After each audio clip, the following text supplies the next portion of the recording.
इस इलेक्शन में क्या क्या खेल खेले जा रहे हैं ये आप अच्छी तरह से समझ रहे होंगे। पूरे महाराष्ट्र में सबसे ज्यादा उम्मीदवार पूरे महाराष्ट्र में जिन लोगों ने फॉर्म भरा कि हमें भी इलेक्शन लड़ना है, 110 उम्मीदवार मैदान में उतरे और इन 110 उम्मीदवारों में सबसे ज्यादा अगर किसी एक जमात के उम्मीदवार उतारे गए तो वो हमारे मुसलमान हैं।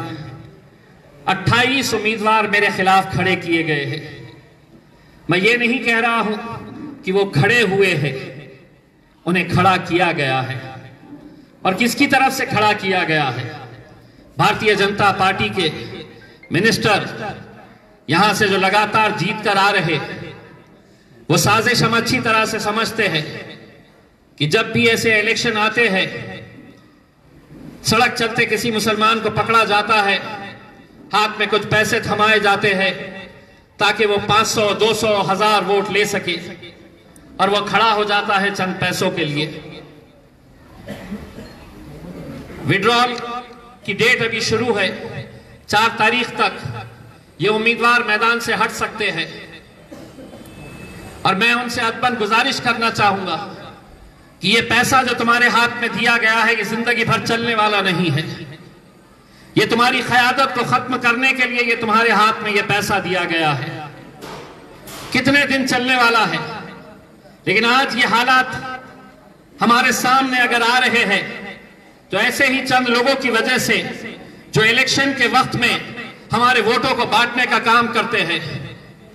आप अच्छी तरह से समझ रहे कि इम्तियाज जलील हो या नासिर सिद्दीकी साहब हो, उन्हें हराने के लिए कैसी कैसी ताकतें काम कर रही है। शिवसेना 2 है, एक दूसरे के कट्टर मुखालिफिन है, लेकिन एक शिवसेना का नुमाइंदा पीछे हट जाता है ये कहकर कि अगर हम दोनों लड़ते रहे तो कोई मुसलमान चुनकर आ जाएगा, कोई मजलिस वाला चुनकर आ जाएगा।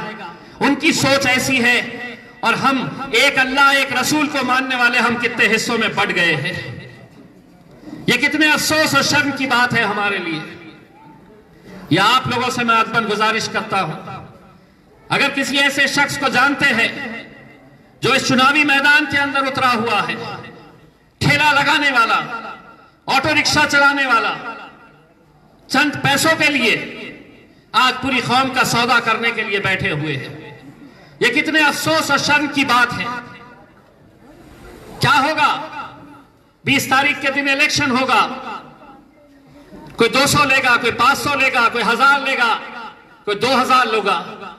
लेकिन सोचिए 23 तारीख के दिन अगर खुदा ना करे जीत और हार का फैसला कोई 1000 वोट का रहे, 2000 वोट का रहे और हम जो एक हार पिछले कुछ महीने पहले हमने अपनी आंखों के सामने देखा है, उस दिन आपकी कैसी कैफियत थी। उस दिन सिर्फ औरंगाबाद की आवाम की कैसी कैफियत थी ऐसा नहीं है, पूरे हिंदुस्तान की नजरें लगी हुई थी कि औरंगाबाद के महाराष्ट्र के अंदर इकलौती एक मुसलमान आवाज को कैसे खत्म किया गया था। यही साजिशें रचकर 23 तारीख के दिन जब नतीजे आए और खुदा न करे ऐसा हो कि नासिर सिद्दीकी हो या इम्तियाज जलील हो, 1000 से हम हार रहे हैं और उस हार के अंदर किसी गैरों का हाथ नहीं रहेगा, हमारा ही अगर हाथ रहेगा तो सोचिए उसका भुगतान हमें 5 साल इंतजार करना पड़ेगा। 5 साल के बाद फिर इलेक्शन आएगा। जिसने लाख रुपया, 50,000, 25,000 रुपये लेकर खड़ा हुआ है उसे कोई फर्क नहीं पड़ेगा, क्योंकि वो तुम्हारा सौदा करने के लिए चंद पैसे लेकर खड़ा किया गया है भारतीय जनता पार्टी के उम्मीदवार के जरिए।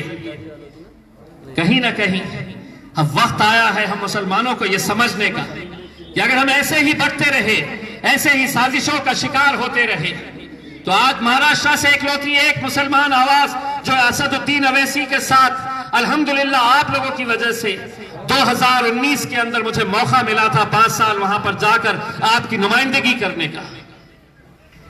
हारने के बाद भी हम पीछे नहीं हटे, हारने के बाद भी हम कमजोर नहीं हुए। जब हमारे नबी करीम सल्लल्लाहु अलैहि वसल्लम के खिलाफ कोई गुस्ताखी करता है तो हम महज जाकर कोई आंदोलन नहीं किए, कोई मेमोरेंडम देकर हमने अपनी तस्वीरें नहीं खिंचाए।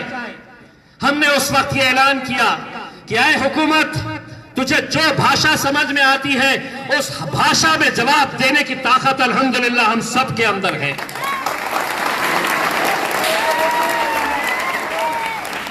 हिंदुस्तान की तारीख के अंदर इतना बड़ा जुलूस अपने नबी के लिए, अपने रसूल की मोहब्बत के लिए शायद 75-76 सालों के अंदर हिंदुस्तान के अंदर कहीं निकाला गया हो।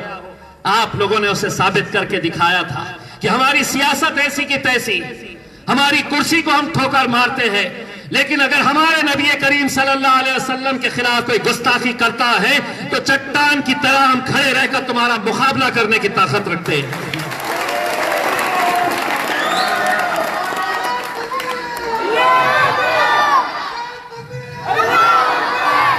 मेरे भाई, मैं आप लोगों से सिर्फ इतनी अदबन गुजारिश करता हूं, 20 तारीख के दिन इलेक्शन है। मैं जब पैदल दौरा कर रहा था, बहुत सारे बुजुर्ग लोग मुझे मिले हैं। कुछ बातें मैं आपको बताना चाहता हूं। अगर किसी के घर में 85 साल 85 इयर्स 85 साल के कोई बुजुर्ग है, आपकी दादी, आपके नाना, आपके दादा अगर कोई है, तो मेहरबानी करके उनका वोटर कार्ड आप मतीन साहब और उनकी टीम को दीजिए। उन्हें 20 तारीख तक वोट डालने के लिए किसी बूथ पर जाने की जरूरत नहीं है। अगर उनके पोलिंग बूथ के ऊपर उनके पास जो वोटर कार्ड है, अगर उसके ऊपर उम्र उनकी 85 साल के ऊपर है, तो उस कार्ड के जरिए जो गवर्नमेंट के अधिकारी है वो आपके घर में आएंगे और उस बुजुर्ग शख्स का वोट वो घर में डाल सकते हैं। अगर कोई अपाहिज है जो चल नहीं सकता है, हाथ माजूर है, पैर से चल नहीं सकता है, बिस्तर पे है, अपाहिज हो गए हैं, तो ऐसे लोगों के लिए भी यह सुविधा मौजूद है। ऐसे अगर कोई इस इलाके के अंदर जो चल नहीं सकते हैं, जो अपाहिज है, जो माजूर है, उनकी भी जानकारी इस ऑफिस के अंदर दीजिए। हम ये इंतजाम करेंगे कि उनके घर पे आके, वहां पर सरकारी अधिकारी घर पे आकर उनका वोट ले सकते हैं।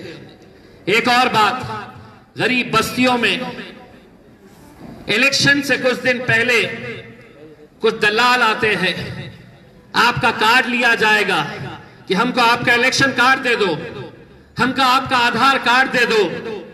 आपको किसी जगह पर ले जाया जाएगा, आपके हाथ पे इंक लगा दी जाएगी और उसके बदले में आपको या तो 300 रुपये दिए जाएंगे या 500 रुपये दिए जाएंगे, या अगर बहुत हराम की दौलत है तो 1000 रुपया आपको दिया जाएगा। मैं तमाम नौजवानों से, मेरे शेर दिल नौजवानों से, नारे गांव के, अगर कोई ऐसी हिम्मत करता है वहीं उठा के पटक दो। कोई अगर ऐसा खेल खेलने के लिए आ रहा है, आप लोग चौकीदार बन जाओ, जिम्मेदार बन जाओ कि कोई अगर ऐसा इस तरह का खेल खेलने के लिए आएगा, लोकसभा इलेक्शन के वक्त गरीब बस्तियों में जाकर हजारों वोट शिवसेना भारतीय जनता पार्टी को इसी तरह से दिए गए। आपके इलाके में भी आ सकते हैं, आपके इलाके में भी ये साजिश की जा सकती है। तो तमाम बुजुर्गों से, नौजवानों से मैं आपको ये अपील करूंगा कि आप लोग चौकन्ने रहिए।